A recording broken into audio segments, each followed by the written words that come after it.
All right, Shawna, I begin all these with trying to get a grip on what your franchise story is. How do you even fall into franchising? Take me through the journey to becoming a part of the franchise industry. Okay. A couple years ago, some of my customers said to me, "You would do good in other states, other places." And to be quite honest, in the beginning, I didn't think of franchising. I started to do some research on my own. Um, and that is how I came across a franchise show in New York at the Javits Convention Center. And I decided to attend. And from that first experience, attending the show, in my mind, I said, this is the direction that I need to go in. Then I attended a second show, and that was it for me. I got to meet franchise consultants, I got to meet franchise owners, and I realized that this story was very similar to mine and that I too could become a franchise owner. So that is how it went for me. And at that point, do you have one restaurant operating or multiple? One. Okay. And today, how many do you have? We still have one. We are Okay. now going through the journey.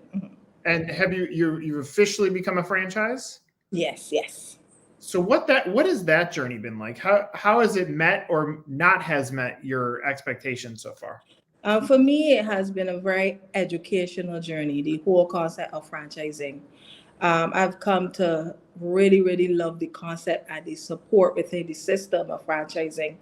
As an entrepreneur, you know that running a business on your own could be lonely at times.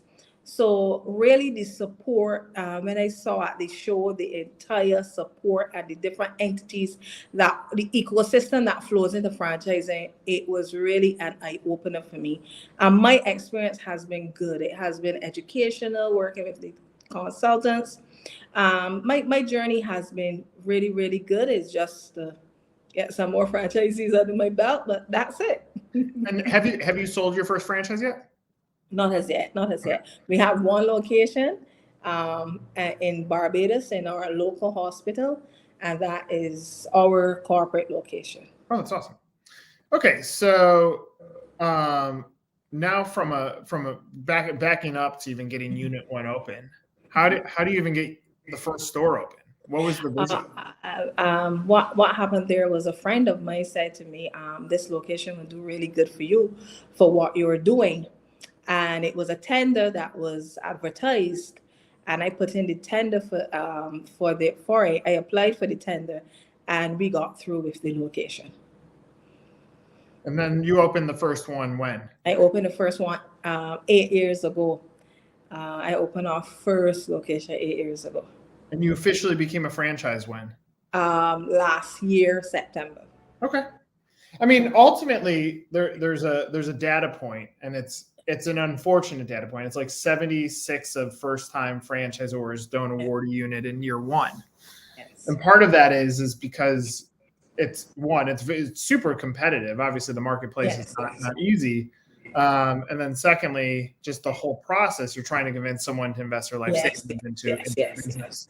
Have you had the opportunity to talk with candidates throughout the process? Has anybody? Yes, we have definitely have some leads that are very interested because our brand is from the Caribbean, and those Caribbean flavors with are authentic and different.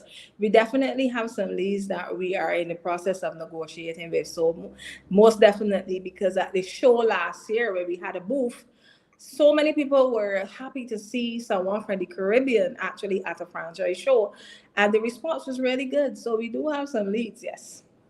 And the one corporate store is in Barbados? Yes. So what brought you, so you went to New York, the New York Javits Center, just to learn about this? Yes, to learn about franchising. Yes, so I had to go, to New York. I went there twice. That is where I got to meet my consultants, got to meet franchise owners, sit in as many sessions as I could to learn as much as I could. And I went back again. And then last year we had a booth at the Miami show, which was, wow, absolutely amazing. And I'm going back this year again.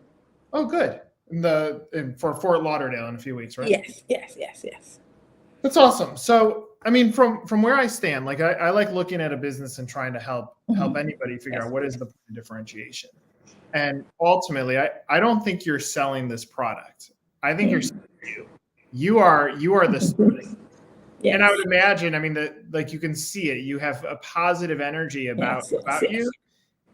A product can absolutely have energy, but it like I can see it, I can't smell it, and I can't taste it. The two biggest things are missing from the process. So if I were to buy your brand, I would focus in on probably even before then, the story that you have with your family probably helped create this menu as well.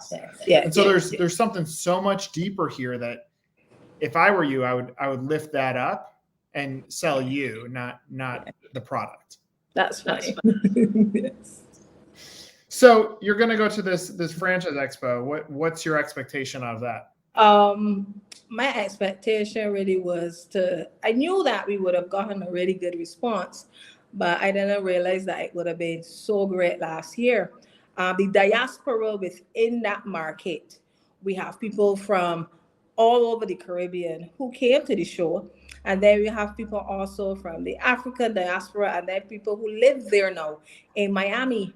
And so many people said, because we are in the local hospital in Barbados, so many people said that we need to get in the hospitals in Miami because there's nothing like what we offer, saying that we are in the local hospital.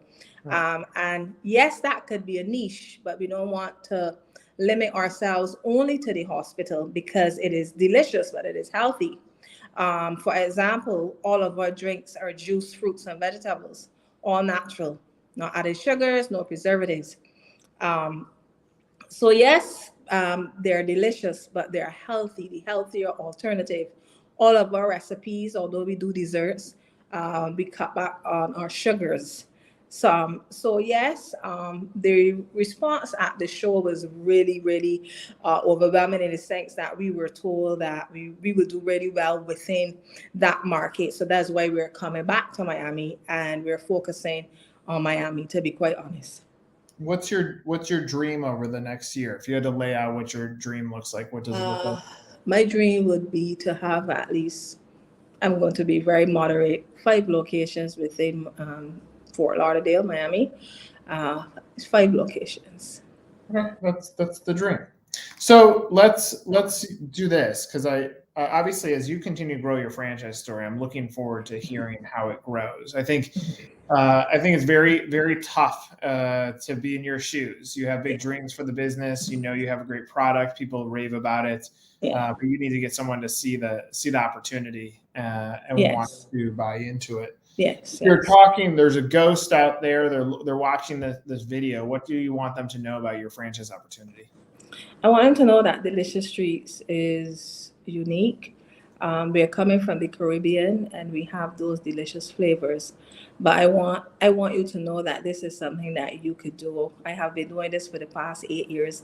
It's a system that works. I have been doing it successfully, and I want you to know that it is a great opportunity that you can have all those delicious treats if you're a foodie, if you're into food, because I also know that you have to have the right fit. But if you're a foodie, if you're looking for something else to do that's different and unique, coming from the Caribbean, this could be the right fit for you. Are you guys making an earnings claim in item 19? Not as yet.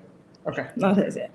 Yeah, I mean, obviously that some of that blocking and tackling stuff will go a long way. But yes, look, we're gonna champion for you. Learning your story. Good luck in the journey, and we look forward to seeing where this goes. And thank you for the opportunity as well, because any opportunity that we get that we could promote the brand, I really appreciate it.